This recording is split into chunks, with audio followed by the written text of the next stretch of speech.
For this are in line for home in line. Wait for this up on the outside is not coming to deliver. Hello and welcome to a very special Wild on 6TV, the Oxford Channel. I'm Sasha Norris.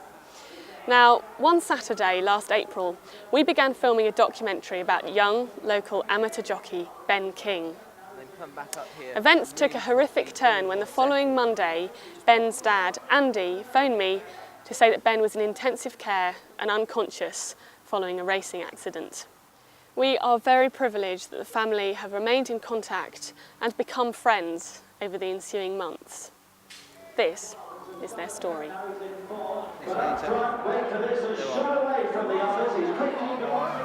So Andy and Bernadette, we started off making a film about Ben as wanting to be a professional jockey, and we were at Ascot on the 13th of April, and then we were due to film you actually the following Friday, to come here and film in the garden and film Ben with the horses. But what happened in between to disrupt us? Well, unfortunately, we were sitting here on the Sunday after the 8 days after the ride at Ascot, and we had a phone call from one of our colleagues who was at the race meetings. My parents had taken Benjamin racing to a point-to-point at the Atherstone, which is up towards Warwickshire, into Warwickshire, and they'd said that he'd had a very bad accident and been helicoptered away from the course. And of course, we were in terrible shock, so our first reaction was to phone and speak to the doctor at the course, and from then on the story unfolded. That's right. So you phoned me because we were due to come. Yeah, that's right. We were due to come here sort of 10 days later after our first set of footage, which your viewers will see that. You know, us sort of prancing around Ascot and having a great time, and you know, it was all very light-hearted and jolly, and kind of we were looking at the track and we were just getting an introduction to racing. And then suddenly everything got very serious. You phoned me on the Monday morning and said that, you know, Ben was in hospital and everything would have to be postponed, and we really didn't know at that point what was going to happen, did we? Bernadette... No, I mean, he literally rang you to let you know what had happened, and that we then sort of went back into the hospital. So what happened? What happened for you? How did you experience this? You got the phone call, and then... Well, we were sitting, and I said, I've just had a text to say that Benjamin's had an accident, and as Andy said, we phoned the course, and I spoke to the doctor who said that he was being airlifted to the JR in Oxford.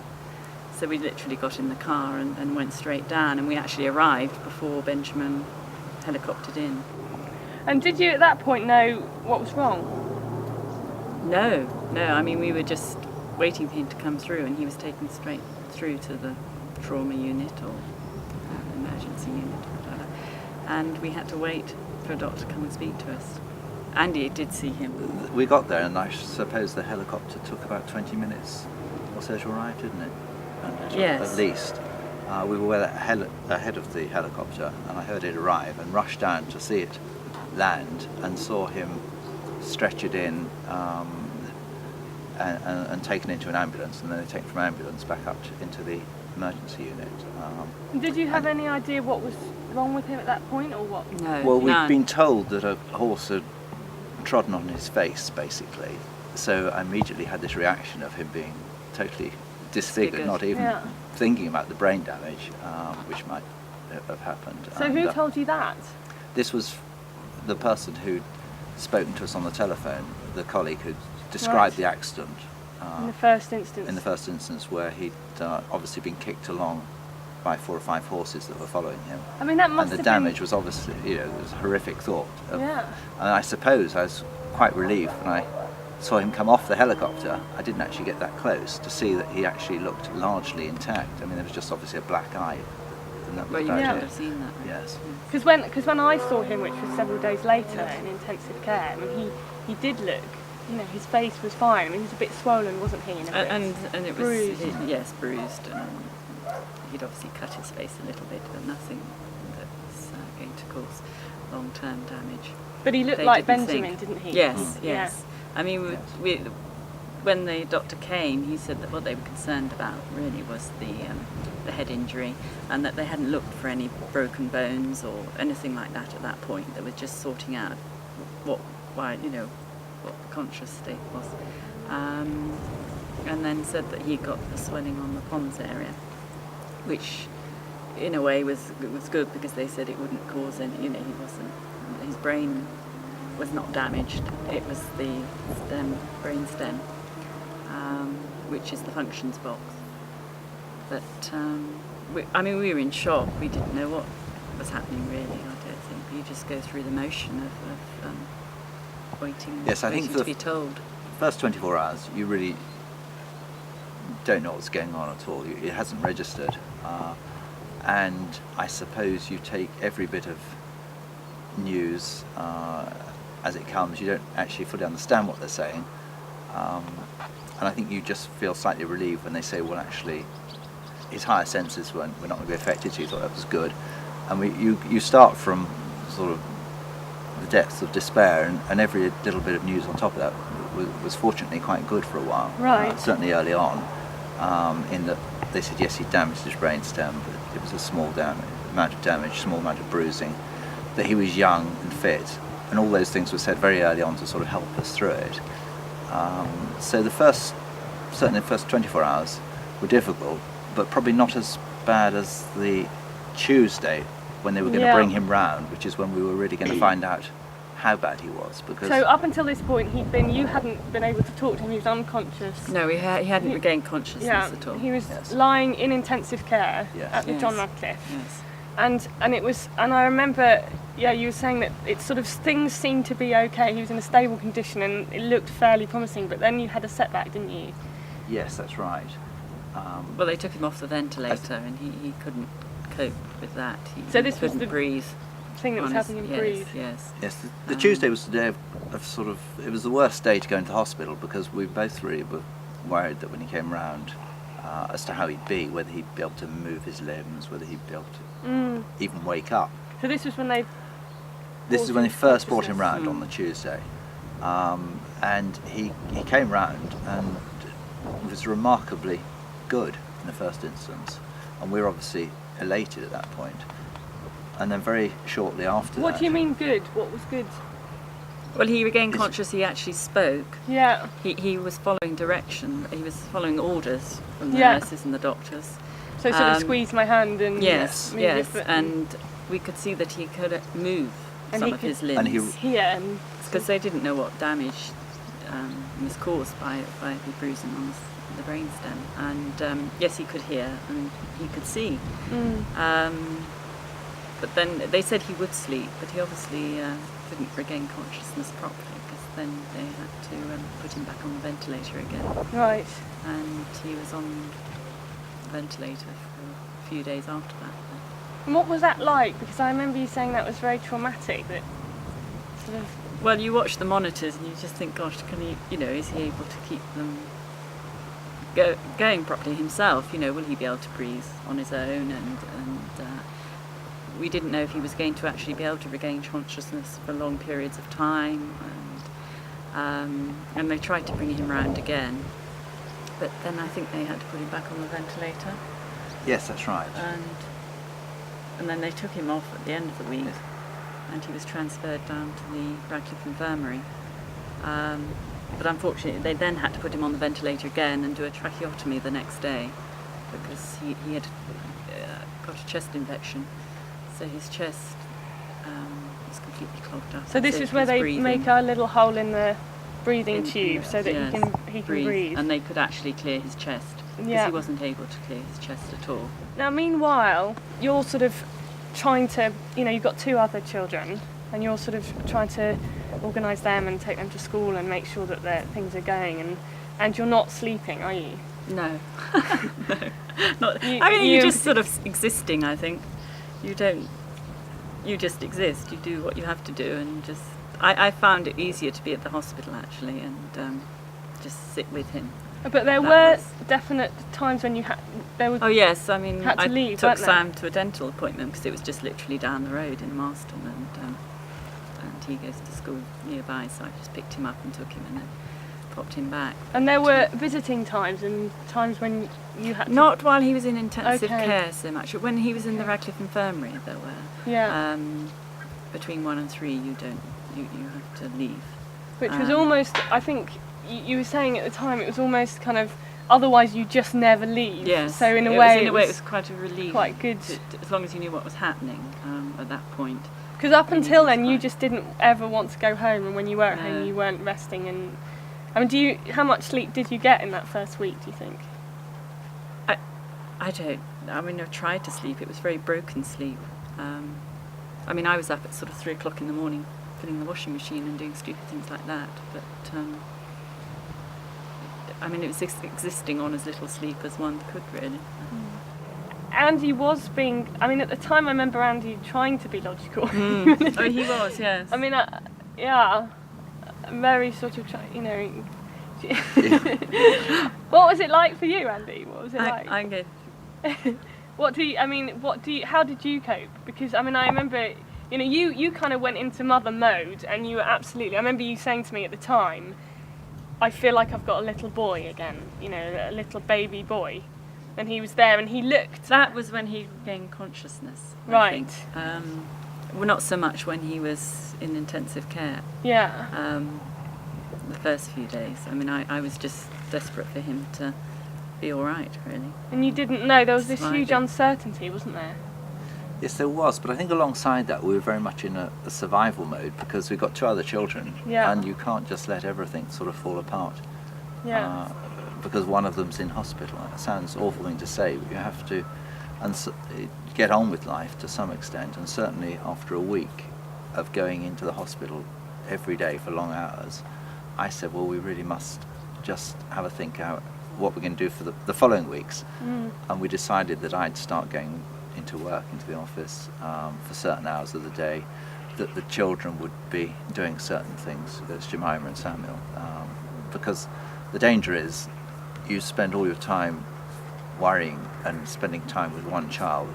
In fact, it doesn't do anything for them, and if you upset the rest of family life, it doesn't do much for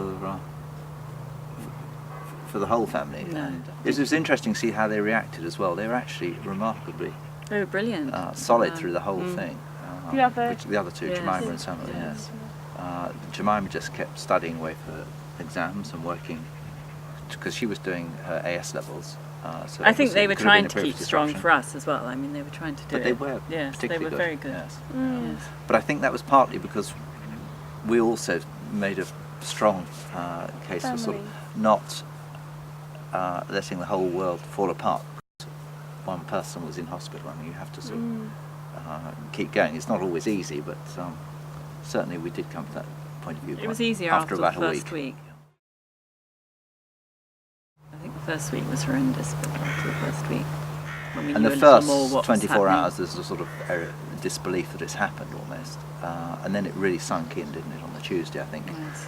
It was definitely easier after the tracheotomy, and when we knew they were clearing his chest and they got him to regain consciousness, and they got him to stand up, and he was actually sort of able to write. He couldn't speak, obviously, for a couple of weeks, but he was writing on a notepad and things like that. But there was one sort of particularly, I mean, I came in at one point that struck me as very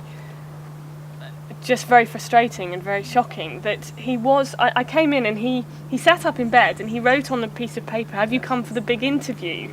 And there he was, all his faculties, all his humour, communicating, but you weren't sure if the damage to his brain was actually going to allow him to breathe voluntarily for himself. And that I remember having this kind of very charged conversation with you in the other room when the nurse asked to go so she could clear his lungs. Yes. And we were saying, my God, everything might be functioning, but this one thing could stop him actually functioning properly. Or his swallowing as well. They were concerned about whether he would be able to swallow properly. And that was quite... Yes, the frustration was that the mind seemed to be working perfectly well. Good news, I mean, not a frustration written on its own, but as you say, there was a concern whether he could keep his airways clear, and whether he could swallow, and whether he would simply wake up when he needed to in the morning. So these very basic functions may have not worked, and that can happen. I guess that can happen. Yes, if that's right. If they're severed, he didn't actually sever the nerves, so they were just bruised, but they didn't know to what extent until he'd actually been conscious for a while, but I didn't think it took that long. Once they cleared his chest, and he was on the ward. It was,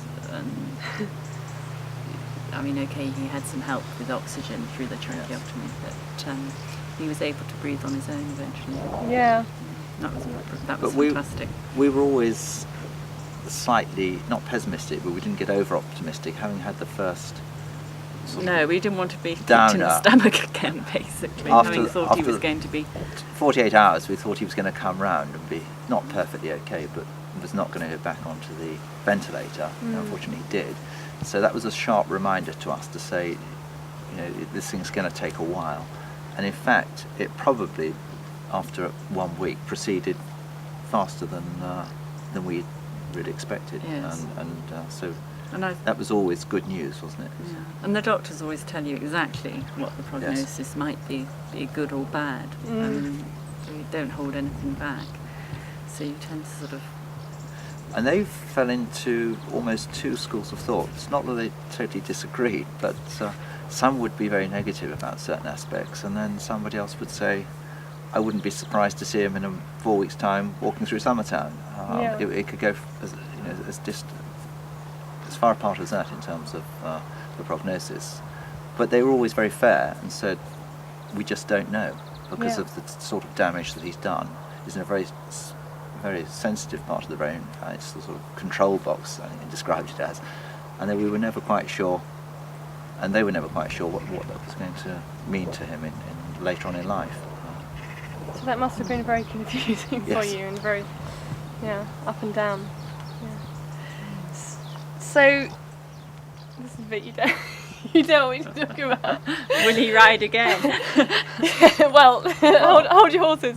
I mean, you're wearing your shirt, which is the colours that Benjamin races in, and your family have been involved in horses for a long time, haven't they? Yes, that's right. Did you race yourself? Yes, I did. Yeah. Not in these colours, unfortunately. No. I rode pointing, I should think, about 20 rides, mainly for my father, who always had horses which he used to point, and so... And you have your own race horses here? Yep, we've got just the two. Which we were with when we interviewed Benjamin. Which you, I think, met when you interviewed Benjamin. Yeah. I suppose it's always been very much part of life to actually ride, if not race. I gave up racing, I think probably when Benjamin was about 2 or 3. Yes. Yes. But what was quite fun, Benjamin's first race he won, pointing, was a race I won when Bernadette was pregnant in hospital having Just Benjamin. about to give him. Not birth, I was in hospital the week before. Right. So he was he won the same races. His first race he won, I won. I think it would have been 17 years, or 16. He won it when he was 16, didn't he? 16 years before him. So that was rather nice that he had a cup that's got my name on it, but 16 years earlier. Wow. Right. Yes. Okay, almost exactly his lifetime. Yes. Yeah. But I mean, has it changed your perception of racing at all? Andy, first? I think I'd be crazy to say it hasn't changed my perception of the danger. I always think that everyone that races thinks it's never going to happen to them, and I'm sure the same with everyone who skis, does motorbike racing, any of these sports, feels very much that it always happens to somebody else, don't they? Yes. And we've known people I've always who've been ended nervous up about it, but in wheelchairs through hunting accidents, who've had very serious accidents. I mean, so it's not something which we'd say couldn't possibly ever happen, but I think you always in life think it'll never happen to you. because there's something about the fact that you're on an animal, isn't there, and that this animal could do something unpredictable, and I think that's, with horse riding, the injuries are often, related to the fact that you're interacting with an unknown. I mean, that's right. How do you? You don't ride yourself, do you, Bernadette? No. And both your sons are involved in fairly dangerous sports, because Sam does... I'd like them to take up cricket or something, or croquet. be able to watch them without watching the grass. That's not entirely true. You have ridden. I have ridden, yes. I did ride. I used to ride, but not a few times. Yes, I have. But I haven't raced and I haven't hunted, so it's just going out for sort of nice little rides. Yeah. No, I've always been quite nervous about it. But because Andy's did it, and that's the only thing that Benjamin's ever wanted to do, I sort of went along with it. But I was always quite nervous for him when he was racing. I couldn't watch a lot of the time. But it was the same when he was doing eventing or even show jumping. I'd sort of sit there thinking, oh goodness, Because can't as a watch mother, this. you must have this sort of terrible conflict because you see this great passion in your son. Yes, and you want them to do well. I mean, it would be the same if he was in a swimming race. You watch him and you think, well, if they're so focused on something, you want them to be successful for themselves. I don't know. I mean, I think he's so enamoured with it, and it's the only thing he's ever wanted to do. And it is a passion. And I don't think I could tell him to give it up, but I don't know how he'll feel if he races again. I'll take me a while. I think I'll hide with a bottle of gin. Do you want to wrap him up in cotton wool? Do you have a... No, but he said he wasn't going to race, so I wouldn't have a problem with that. I'd be quite happy for him not to do it. I mean, I have two schools of thought, because he is so wanting to do it, and he enjoys it so much, and I would like him to be able to do it again. But for myself, I'm going to be petrified, so if he, I would rather perhaps he didn't. But that's on a selfish mode for my part. What do you feel, Wendy, about him racing? I think we'll have a job to stop him racing, to be honest. Yeah, I think think you're right. if he wants to do it and he thinks he should do it, he'll have to do it. I don't see it would be right to take a view on it any more than saying that he can't go skiing. I mean, I did think... Or that he... What Sorry. sports can you do if you...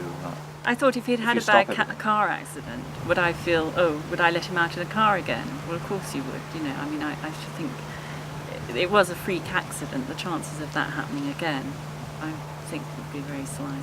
But you always worry. I mean, as I say, I think if it's your own child, if they're doing something slightly dangerous, if you're climbing mountains, you'd worry.